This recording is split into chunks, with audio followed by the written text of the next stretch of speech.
Hello guys, welcome back my YouTube channel boarding school. आज का है, चलिए देखते हैं और एंजॉय करते हैं। रिसेंटली मेरे दादाजी मुझसे बोले, बेटा हमारी जिंदगी का सबसे बेस्ट समय हमारा बचपन होता है। ये बोलकर वो अपने डायपर में हगने लगे। तो मैंने इस बात पे थोड़ा गौर किया और मुझे पता चला कि यस, बचपन सच में बहुत रैंडम होता है। बचपन में एक बार साइकिल की चेन चढ़ाते समय मेरा हाथ आ गया, तो मैं भाग के अपने अपाहिज दोस्त को भी ले आया कि उसके भी हाथ आ जाए। बचपन में मुझे मेरी दादी का चरित्र सही नहीं लगता था, क्योंकि वो मुझे डेली नया तारा दिखा के बोलती थी वो तुम्हारे दादाजी है। बचपन में मैं थोड़ा भोला भी था, ऐसे फालतू किसी को उंगली नहीं करता था, वरना फिर मैं 9 तक ही गिन पाता था। एक तो तब कोई भी आके गिनती पूछ लेता था, और उंगली करते समय गिनना कितना मुश्किल होता है पता है। बचपन में मैं और मेरा भाई हमेशा WWE देख के लड़ते थे, क्योंकि माँ बाप की चाहते लड़ने लायक थी नहीं। एक तो मेरा छोटा भाई बचपन में बहुत शांत स्वभाव का था, बेचारा स्कूल में भी सीनियर से बुली होता था। हाँ, वो सीनियर मैं ही होता था।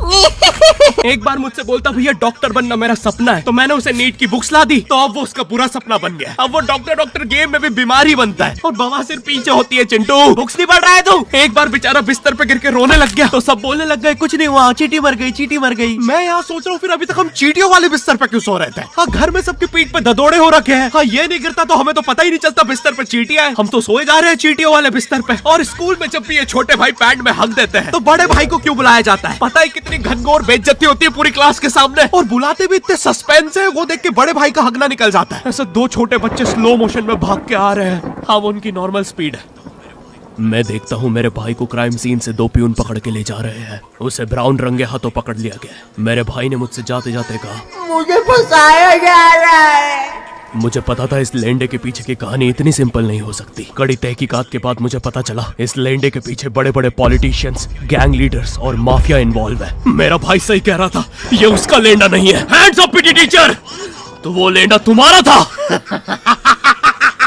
तो तुम्हें पता चल ही गया, तुम मुझे कभी नहीं पकड़ सकते। रुको! भाग गया। जाने दो उसे बेटा, हमने पीटी टीचर के बड़े भाई को बुला लिया है वो लेंडा उठाने।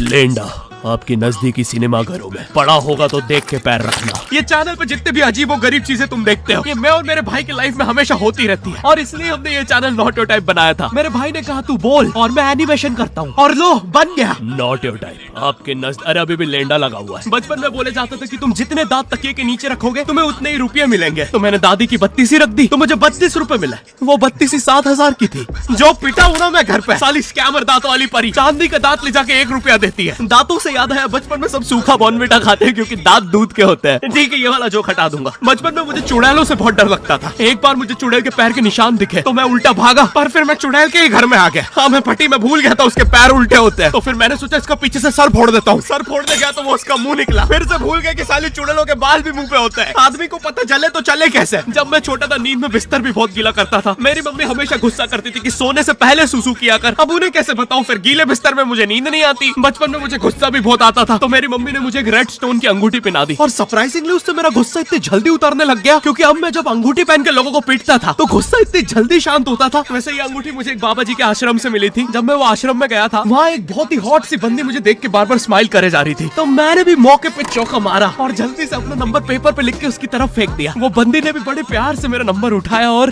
खा लिया। अरे भाई, उसको भूत लगे, वो तब से सबको स्माइल दे रही है। हम भी सुबह से नंबर फेंक रहे हैं, अभी तक 2 किलो पेपर खा गई है। हाँ, अब तुम्हें भी ऐसे रैंडम भूतों या स्ट्रेंजर्स पास नंबर ना फेंकना पड़े प्यार के लिए, इसलिए आओ हैपन पे चले। यहाँ तुम्हें मिलते हैं तुम्हारे कॉमन इंटरेस्ट के लोग।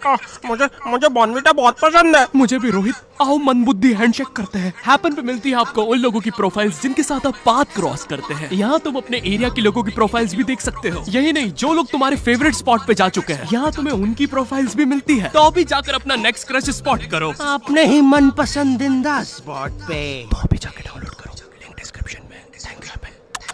बचपन में मेरी मम्मी हमेशा बोलती रहती थी कि बाहर जाके खेलो। अब बाहर मेरे मोहल्ले के बच्चे भाई वो ऐसे अजीब अजीब से गेम्स खेलते थे। कहीं ड्रैगन फ्लाई में रस्सी बांध के उसको पेट बना लिया है, कहीं नंगे भाग रहे टायर के पीछे लकड़ी मारते मारते। मेरी मम्मी को उन पे दया आ रही है कि बेचारे गरीब बच्चे किसी भी चीज से खेल लेते हैं। फिर हमारी कार पलट जाती है। हाँ, वो टायर हमारी कार का था। और मुझे एक बात बताओ, चक्के से खेलने पे वो गरीब कैसे कंसिडर हो रहे हैं? क्या पता उनने कार खरीद के चक्का निकाला हो, क्या पता लैम्बोर्गिनी के चक्के से खेल रहे हो। नहीं, तुम्हें कैसे पता चल रहा है वो गरीब है या अमीर? और एक चक्के से इतनी सारी एक्टिविटी करेंगे ये लोग कभी चक्के में रस्सी बांध के झूला बना दिया, कभी झूले से फिका के खुद को लूला बना दिया, कभी लूले पे झूला बांधकर हुला हू बना दिया। ये इतने हरामी बच्चे थे, इनके साथ कोई भी घर घर नहीं खेलता था, क्योंकि घर ये जुए में लगा के हार जाते हैं। ये वो बच्चे जिन्हें तुम रिमोट कंट्रोल कार भी दोगे तो उसकी मोटर निकाल के पंखा बनाएंगे। एक बार इन्होंने रिमोट कंट्रोल रिमोट बनाया था। तुम अगर इस रिमोट पे बटन दबाओगे तो इस रिमोट पे बटन दबेगी, बस।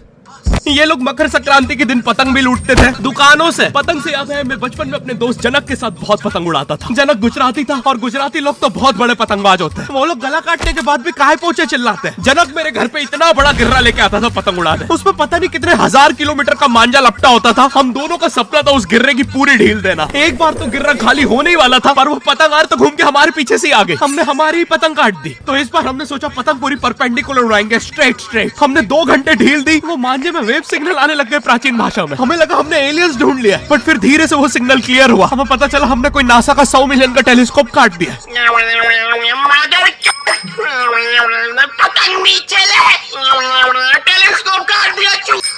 नासा का टेलीस्कोप जैसे ही नीचे गिरा, बच्चों से पहले विसरो ने लूट लिया। बहुत वियर्ड था, इतने सारे बुड्ढे छत कूद के भाग रहे थे। एक तो जनक के मांझे में इतनी सारी गठाने होती थी, वो मांझा इतना भारी हो जाता था, हम चौथे माले से पतंग उड़ा रहे, वो दूसरे माले पे उड़ रही है। बचपन में बोला जाता है किसी भी स्ट्रेंजर से बात नहीं करते, तो फिर मैं इशारे करता था। तो फिर दादी मेरे चरित्र पे सवाल उठाती थी। दादी से याद है, पुराने जमाने में एंटरटेनमेंट के लिए कुछ होता नहीं था, तो लोग 7-7, 8-8 बच्चे पैदा कर लेते थे ताकि उन्हें जायदाद पे लड़ता देख मजे ले सके। मेरे पापा के 5 भाई और 4 बहनें, टोटल 9 बच्चे। मेरी दादी ने जिंदगी के 9 साल बस बच्चे दिए। दादी ने 9 साल तक पेट में इतनी लातें खाई है, उनके अंदर से एब्स आ गए थे। मेरी दादी लिटरली अंदर से टूट चुकी थी। उनका इतनी बार ऑपरेशन हो रखा है, उनको डॉक्टर ने टाकों की जगह चेन लगा दी थी। भाई आज के जमाने में तो इतने बच्चे कोई पैदा नहीं करता, उल्टा अबॉर्शन करवा लेते हैं। और यस, मैं अबॉर्शन बोलूंगा क्योंकि मुझे जेल नहीं जाना। एक तो इंडिया में भी अबॉर्शन करवाना लीगल है, लेकिन बच्चे का जेंडर जानना इलीगल है। मतलब तुम मार तो सकते हो, लेकिन किसे मार रहे हो ये पता नहीं कर सकते। तो देखो अब रिस्क कितना बढ़ गया है। क्या पता अंदर शेर बैठा हो या कोई बड़ा गैंगस्टर, क्योंकि तुम्हें तो पता नहीं है तुम किसकी सुपारी दे रहे हो। क्या पता वो अंदर बंदे लेके बैठा हो। बचपन में सबके मम्मी पापा डराते हैं, मस्ती मत करो वरना बोर्डिंग स्कूल भेज देंगे। और मुझे बोर्डिंग स्कूल से इसलिए डर नहीं लगता था कि मैं वहां जाके अपनी फैमिली से दूर हो जाऊंगा। मुझे बोर्डिंग स्कूल से इसलिए डर लगता था क्योंकि वहां पे वो बड़े दांतों वाला ईशान अवस्थी होता है। मैंने पहली बार जब तारे जमीन का ट्रेलर देखा था, तो उसमें वो पागल बच्चे ने आतंक मचा रखा था। फिर मैंने मूवी का नाम पढ़ा, तारे जमीन पे। मुझे लगा बिछाए होंगे इस पागल को पकड़ने के लिए, शॉक वॉक देना होगा तारों से। इसके तो दांत भी इतने बड़े हैं, सारी तारे काट देता होगा। मुझे ट्रेलर देख के लगा कोई एक्शन मूवी है, आमिर खान जोकर बना हुआ है। मुझे लगा यही तारों का जाल बना के पकड़ेगा पागल को। हाँ, ट्रेलर देख के तुम्हें क्या ही समझ में आएगा। एक शॉट में आमिर खान बोल रहा है आपके बच्चे को डिसलेक्सिया है, फिर अगले ही शॉट में जोकर बन के बड़ा मछलियाँ उड़ती क्यों नहीं। फिर मुझे लगा ये शायद अपने ही माँ बाप को बोल रहा था। और दया तो मुझे उस लंगड़े बच्चे पे आती है जिसके बगल में ईशान अवस्थी को बिठा दिया था। वो बेचारा उठ के भाग भी नहीं सकता। और मैंने तो सुना था बोर्डिंग स्कूल में बस नॉटी बच्चे जाते हैं, तो फिर इस बेचारे गाय से बच्चे को क्यों यहाँ भेज के रखा है। कोई ऐसा तो नहीं इसके पहले पैर थे और ये बहुत मस्ती करता था, तो माँ बाप ने पैर तोड़ के इधर भेज दिया। बस भाई मेरा हो गया है आज का। अगर तुम्हें वीडियो पसंद आई तो यार लाइक मारो। एम करते हैं 7 लाख लाइक्स के लिए। पिछले वीडियो में नहीं आए थे इसलिए अब मैं औकात में आ गया हूँ, इसलिए अभी लाइक मारो। चैनल पे नए हो तो सब्सक्राइब करो। मुझे मुंह दिखाई के लिए 10 मिलियन सब्सक्राइबर्स चाहिए। और हैपन को भी डाउनलोड करना मत भूलना, लिंक डिस्क्रिप्शन में। अब मैं भी जा रहा हूँ, बाय। अगले वीडियो में फिर से मिलते हैं भाई। लाइक एवं सब्सक्राइब जरूर कर दें, अच्छा लगा तो। अगले वीडियो में फिर से मिलेंगे। चलो अब तक के लिए बाय।